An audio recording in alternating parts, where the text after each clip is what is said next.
If you're a shorter guy, how is it that you can date a taller woman?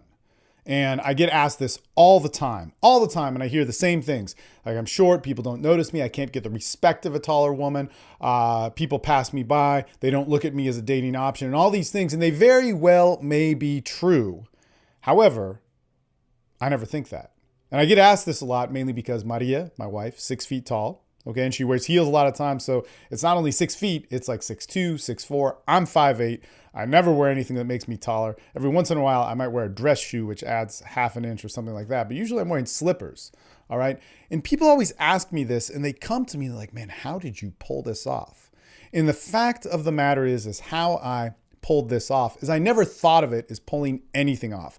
I never thought of it as being an issue of why somebody would like me, what would make the difference in what I deserved in life, how people respected me, how people, sought after me or whatever it was, or how women decided whether or not they were going to have sex with me or date me and so on.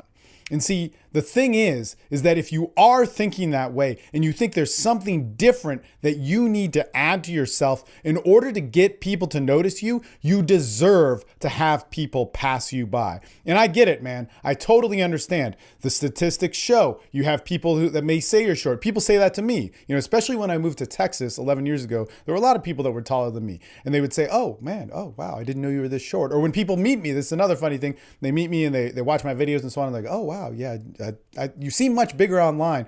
So what? So what? Man, you do not know me. If you actually think that my worth, who I am, the connection, the value that I can have with you when I meet you face to face and the experience that I have has anything to do with the superficialities that you notice about me, my clothes, the tone of my voice, my facial structure, all these different things, my height, of course, all those things, my bank account has anything to do with the worth of connection and the benefits that we can have in a human experience, man, you're somebody that I do not want to know. You're somebody that now it is impossible for you to respect me, and it's impossible for me to respect you because you're working in a dynamic that, man, I just don't value at all. This is an interesting thing. When you meet somebody, okay, and you're far away, you're physically far away from them, all you can notice about them are superficialities. That's all you can see.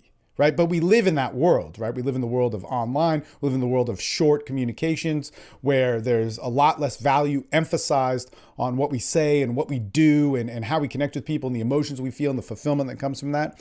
But when we get close to somebody and we actually interact and we're face to face and we start to experience even a moment that takes 30 seconds, superficialities go out the window. What starts to matter is how that person makes me feel. What they feel to me, the value of them stops being about what other people think of them or how society has planted them or how much money they make. See, I want people to judge me for me. I want to be 100% myself when I meet somebody. So when they reject me, they fully reject who I am. And that sounds really bad, especially when you're a lonely guy, a lonely girl, and people pass you by. You're not the most attractive person. You don't have the most money. You don't have the most status. That pisses you off, and that sucks. When you're that guy, that does not feel good. When you're that person, it does not feel good, but you have to be willing to put yourself out there. The answer is not to go and fake it. The answer is not to bypass it to get people to like you for the wrong reasons. The answer is to be more of yourself and put more of your real self in front of people so that you can make a connection. And let me just make this straight, because a connection is not accosting somebody. It's not being some asshole. It's not polarizing somebody, but it's actually connecting with them so that we have real choices. We have real interactions with people. When I can have that, I have a really good life. When I am myself and people reject me 100% for who I am, or as close to that as possible, and they like me for 100% who I am, I don't have to fake shit. I can be me. I have the right people in my life. I have the wrong people out. And then life becomes good. Expression is so much easier when we are not trying to fake who we are to get somebody to like us, to cover up some sort of insecurity so that we can live a life that's probably a lie that someone else sold us. Stop doing that. Start being yourself and having the courage, and the open heart to do that.